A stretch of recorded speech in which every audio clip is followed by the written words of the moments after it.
Usong-uso ang hiwalayan sa panahon ngayon magmula sa mga sikat na artista, celebrity, influencers, at of course, sa karaniwang taong magkakarelasyon na hindi na ibabalita o na ibo-broadcast sa social media o mainstream media.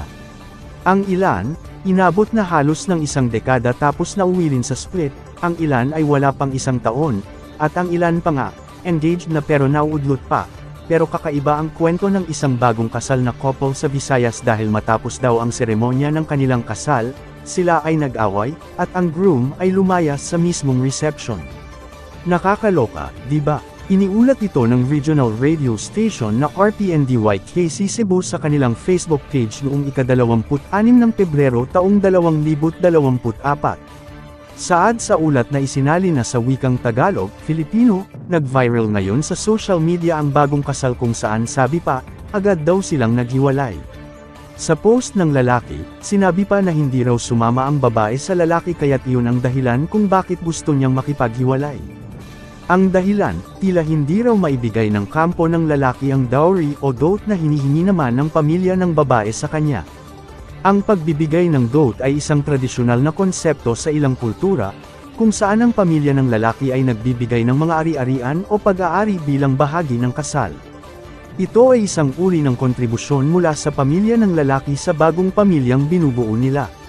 Ang dowry ay maaaring maglaman ng pera, alahas, ari-arian, o iba pang mga bahay kalakal na ipinagkaloob sa babae o sa kanyang pamilya.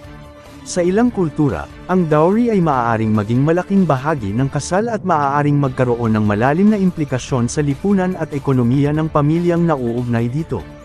Sa Pilipinas, lalaki ang nagbibigay ng dote pero sa ilang bansa, babae ang nagbibigay. Depensa ng kaanak ng groom, nagsadya pa raw ang pamilya at mga kamag-anak nito mula sa Pamplona, Negros Oriental patungong Bayran, Naga upang idaos ang kasal. Matapos daw ang kasal, hindi raw sumama ang bride sa kanyang asawa dahil pinigilan daw ito ng kanyang ina, sa takot daw na mag-isa na lamang siya. Subalit iba naman ang paliwanag ng kampo ng bride, dahil ang bersyon naman sa kanya, hindi raw siya hinintay ng kanyang mister at iniwan siya sa reception, kahit na nag-e-estima pa siya ng mga bisita. Malala raw ang iyak ng misis dahil lumayas sa reception ang kanyang mister nang hindi man lamang nagpaalam.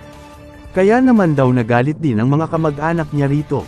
Ito raw ang dahilan kung bakit sumama ang loob ng bagong misis sa kanyang mister.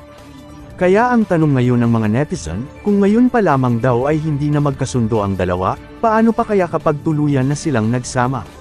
Magkaayos pa kaya ang dalawa o tuluyan ng magsolyan ng kandila?